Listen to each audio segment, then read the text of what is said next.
decades, college and universities enjoyed almost unquestioned public support as some of America's most important institutions. Like most institutions, they've been knocked off that pedestal in recent years, amid growing questions not about whether higher education remains important, but whether it's available, affordable, and valuable enough. Hello, and welcome back to The Key, Inside Higher Ed's news and analysis podcast. I'm Doug Letterman, editor and co-founder of Inside Higher Ed, and I'm glad to be back in your earbuds or your car stereos or wherever you listen to us. The Key took some time off this summer, but we're back to stay as the new academic year cranks up.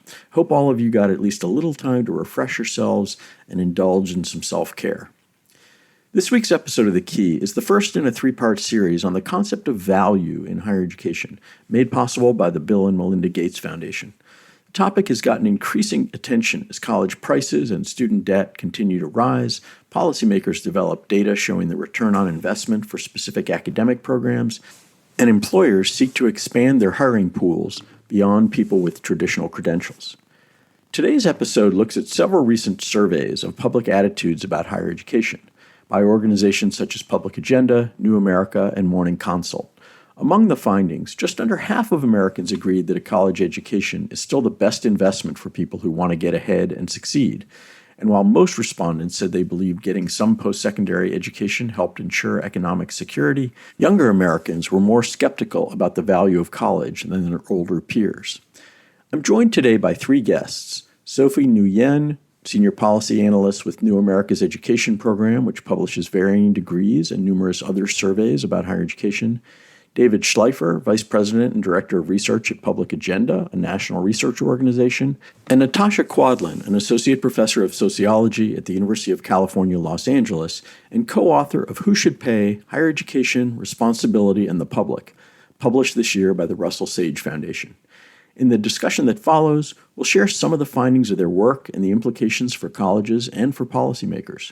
We've got a lot of ground to cover, so that's enough from me. But before we turn to the conversation, here's a quick word from the Gates Foundation.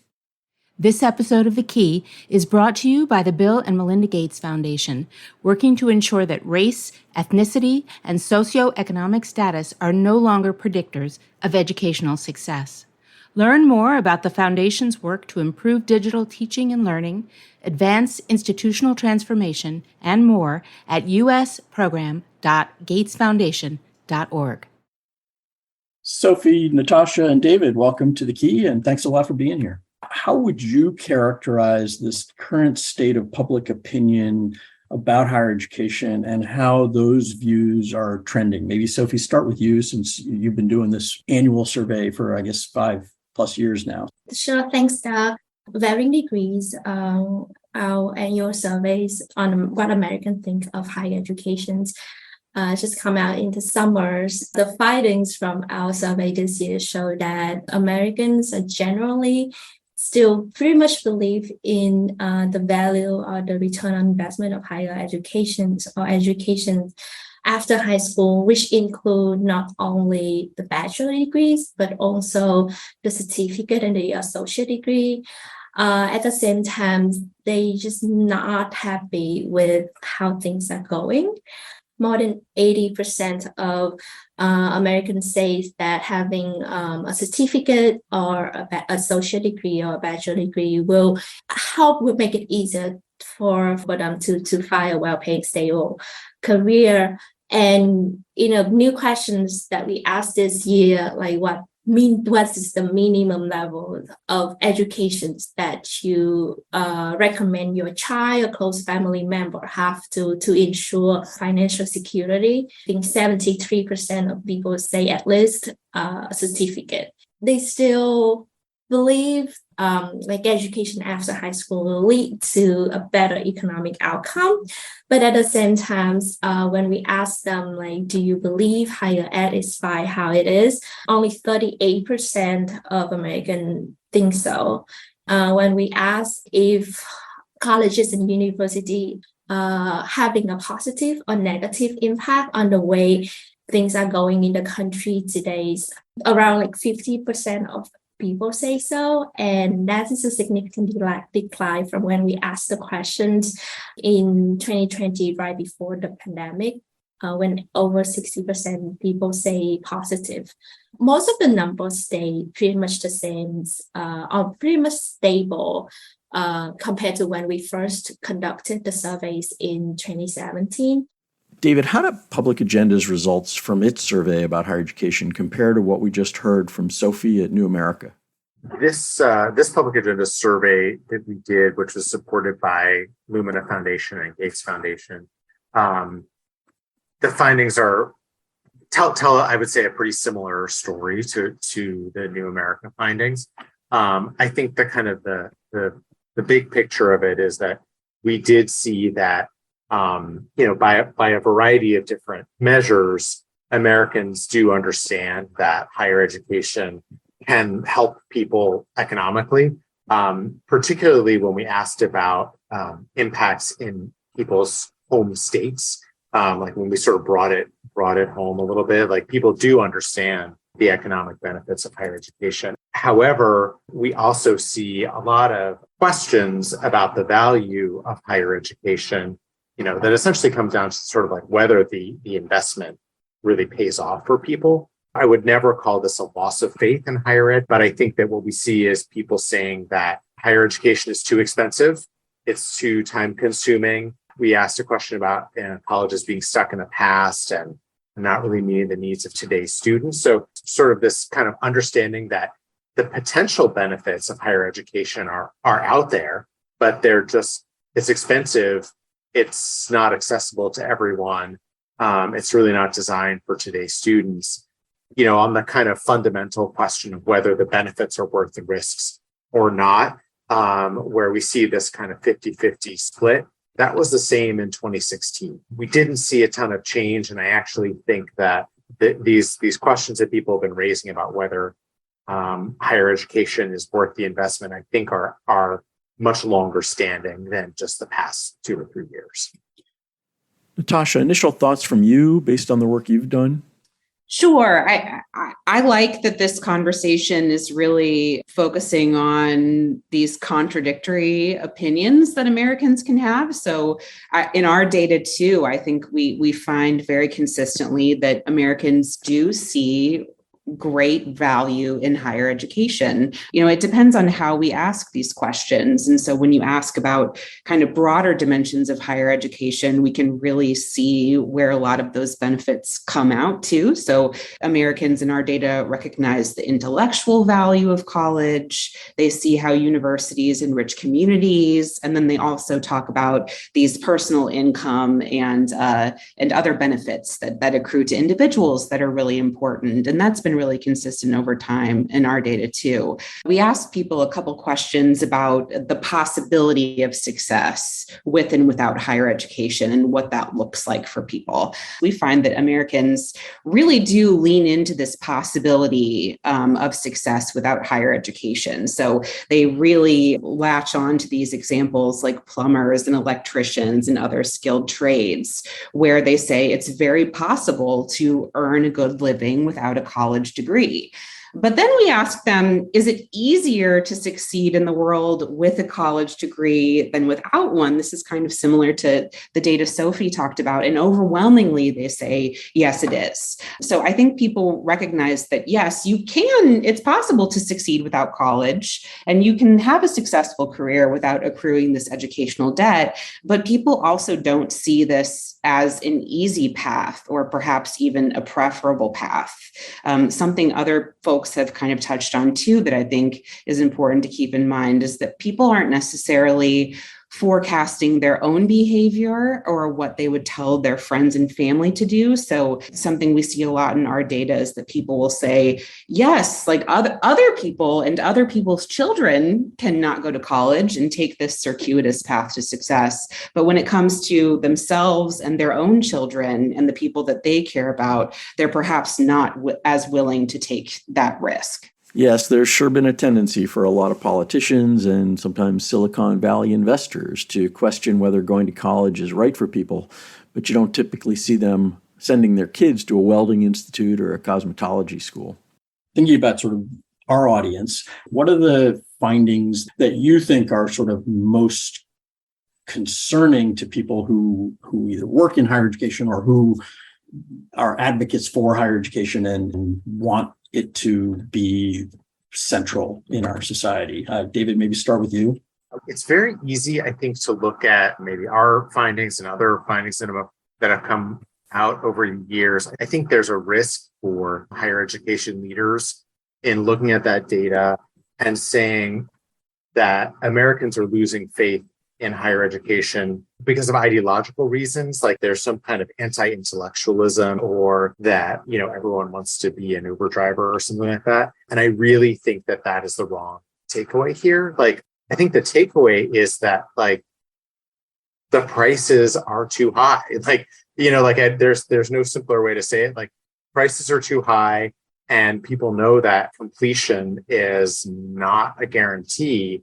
And then people are, and even if they do complete, they're left with debt. I do not think that the takeaway here should be some kind of hand wringing about ideology. I think it's just has to be a conversation about costs and completion, because that's what people are seeing as problems. And in a way, that's kind of a good thing for higher ed as a field, because those are theoretically, at least, problems that someone could address. I assume you'd agree that there is ideological stuff happening as well, but the focus on that can tend to be sort of a shirking of responsibility by people within higher education and within the industry, because if you can just say, oh, those guys don't like us, it's out of our control, that's not exactly helpful. So I do want us to come back to the extent to which the public attitudes are encouraging the politicians who might also have it out for higher ed. Which I do think is happening out there.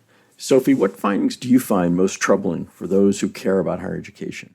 What I'm concerned most about is the difference in how younger generations compared to older generation think about certain issues in higher ed, such as affordability of funding or financing for higher ed. Younger generation, the Generation Z or millennials, tend to feel more negative about the values or the return on investment of higher educations.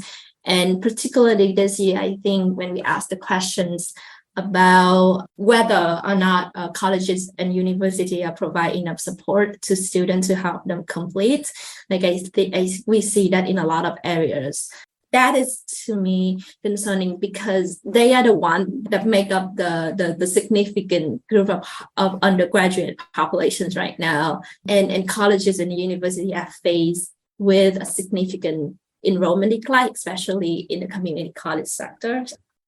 Some people out there may be uncomfortable with referring to students as customers or consumers, but I think it's apt in this context. The young adult population is higher education's primary customer, and when your primary customer views you with more skepticism than the general public, that is probably troubling. Natasha, what signs do you see as most concerning?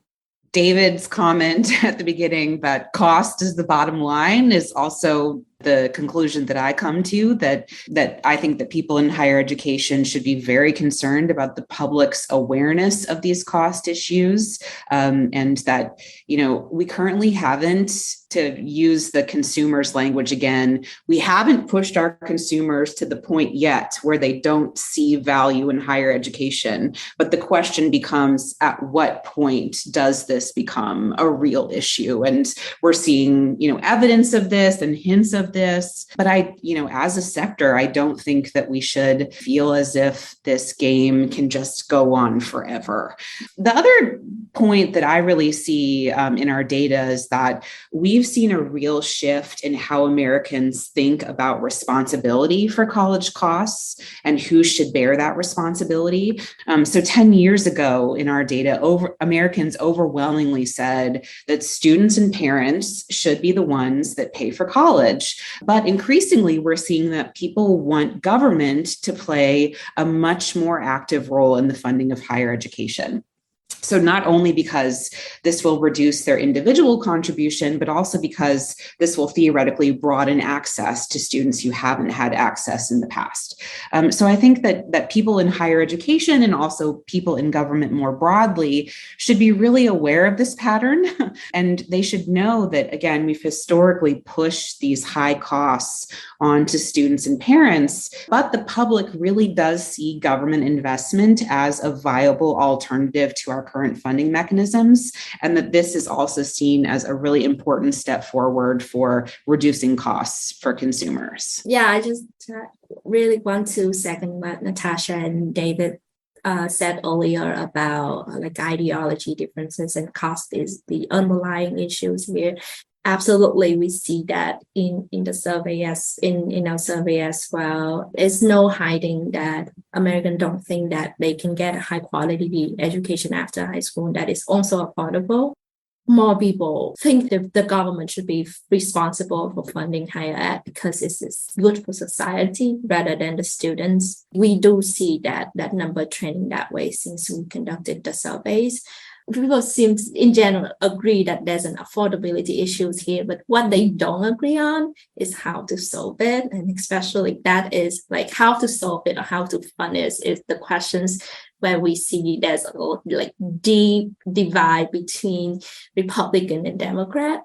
And that is a huge issue because like that means that we cannot come to conclusions. Like how close can we come to conclusions on like how to solve this affordability issue? David, do you want to jump in here? On the question of public investment, I think one of the things that we found that I would say is good news potentially for people who work in the field is that we asked about investment in a few different ways, investment in public institutions, but we kind of asked a general question about state investment in public higher education. And we saw sort of like modest support. 61% of Americans supported increased funding. That was stronger among Democrats, not nearly as strong among Republicans.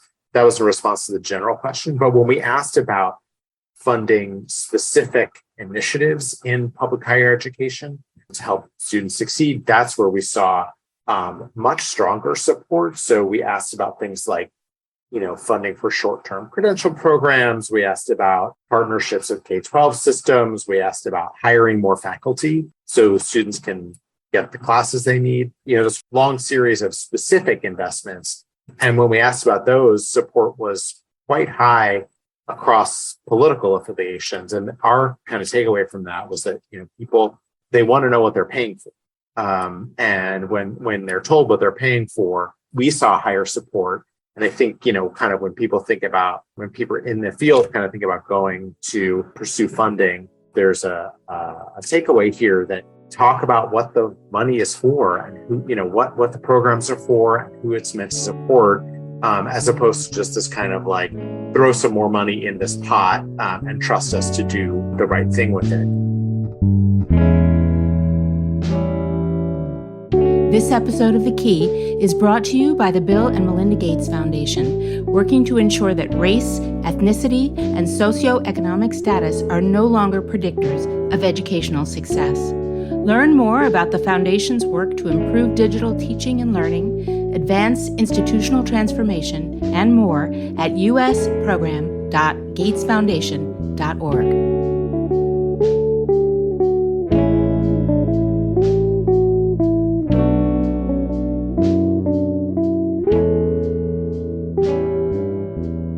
I'm speaking today with Sophie Nguyen from New America, Natasha Quadlin from UCLA, and David Schleifer from Public Agenda.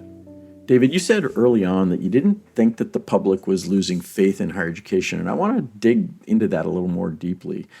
I tend to think that higher ed has been knocked off its pedestal that it was on for a long time, and I wanted to know if you're seeing growing skepticism, maybe not about whether higher education is a good thing, but about whether it is worth my money. Do we think the public questioning is starting to affect individual decisions about whether to go to college? Is it becoming a factor in enrollment questions? Natasha, do you have thoughts about that?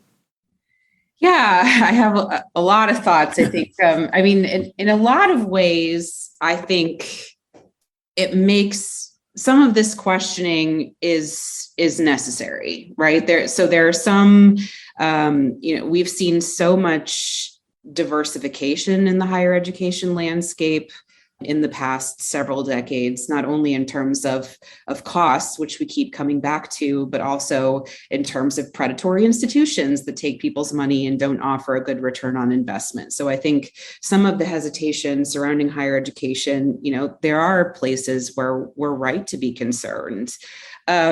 But I mean, yes and no in terms of whether this is actually affecting people's enrollment decisions. So yes, I think that people will continue to resist programs where they don't see return on investment, especially these for-profit predatory institutions. But in the broader historical context of enrollments, like I still remain pretty optimistic that that enrollments are really thriving in a lot of areas. If we look at a larger time horizon, I mean, I've thought a lot about enrollments over the past few years, especially with COVID, in terms of people's optimism. So I've thought a lot about how investment in higher education really requires us to be optimistic about the future and about what we will be able to do in the labor market and in education. And for a lot of people in this time period, optimism has been kind of hard to come by. So I'll be really interested to kind of wait and see how these enrollments continue to play out. But we're seeing so many things happening in the sector that it's hard to know what is causing what and what is really having an effect here. David? This is a very expensive investment for a lot of people. So, and it's an investment that can be delayed, right? So like if someone isn't enrolling this year, maybe that's because they feel like they're afraid of going into debt and they want to try at least to save up money and enroll next year, right? People always come back to the cost when they talk about higher ed. We do a lot of research in healthcare, and these are two analogous fields that are very expensive for people and that can kind of bankrupt people. Unlike healthcare, like this, higher ed is actually one where someone could wait a year. And in healthcare, people don't necessarily have that choice. In both fields, like how long can you just keep raising the prices and expect people to continue walking through the door unless they have, the means to cover it? I probably have a slightly more pessimistic take than it seems like all of you do about whether the public's questioning of the value of credentials is starting to have an impact on individual choices about whether to go to college and on post-secondary enrollment collectively. I totally agree that there are too many things going on right now for us to know for sure. But as the impact of the pandemic begins to ease and wane a little bit and the job market slows down, I'm concerned that questions of cost and benefit are beginning to have an influence in individual decisions. I want to shift in the time we have left to talking about solutions. The good news in some ways about the affordability focus is that unlike, say, people just not liking higher ed or thinking it isn't a good thing, finding ways to make education more affordable and institutions more effective is, at least theoretically, something college leaders and policymakers can influence. Are there conclusions that we can draw from any of your work that point the way toward things that might be done to address the public's concerns? Natasha? The types of changes that I think Americans most want are not at the institutional level, but they're instead requiring this great collective action. And that's part of the reason why this is so difficult, because a lot of these changes on the margins will affect some students and will improve things, but won't have the real sea changes in higher education that Americans are really hungry for. We talk about this in the book a little bit, that some of the programs that some states have encouraged around free tuition for associate's degrees and other community college credentials seem to be really great and are helping students in ways that will also help the higher education landscape. But we would love to see bigger, broader action that will be, on a wider scale. But that's hard, like I said. Especially at a time of increasing public division that we don't show a lot of signs of coming out of. David, thoughts from you on the potential solutions piece? It's clear what people's priorities are, which is affordability, access, and also career relevant skills. So that's clear. As I mentioned, we asked about a lot of different ways of addressing affordability, and sort of like we saw strong cross-partisan support for basically all of them, which I think just shows like people are sort of just like, please just do something. You know what I mean?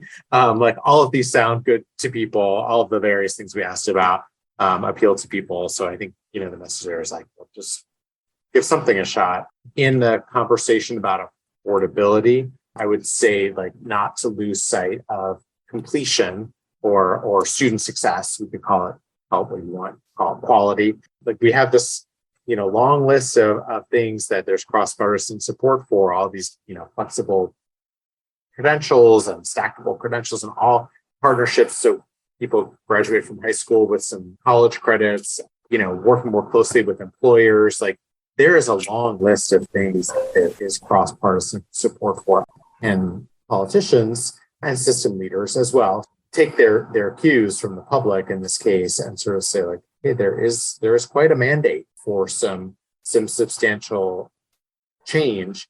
And so like, what could we actually do? And I feel like even in an environment where we do see a lot of polarization, we also see a lot of cross-partisan agreement on this issue and on other issues as well. So there's sort of no shortage of things that are doable, and that should be politically feasible, and politicians are willing to sort of take their cues from the public. That's the end of my conversation today with Natasha Quadlin of UCLA, David Schleifer of Public Agenda, and Sophie Nguyen of New America. Thanks to all of them for their time and their insights, and thanks again to the Gates Foundation for its support. Today's discussion tees up nicely the other 2 episodes in our series on value in higher education. Next week, I'll be joined by a panel of policy experts and researchers to talk about how the conversation about value is making its way into federal and state policy making and politics. And the week after that, we'll dig into the data that are being generated to try and define value in various ways. That's all for this week's episode of The Key. I'm Doug Letterman, and until next week, stay well and stay safe.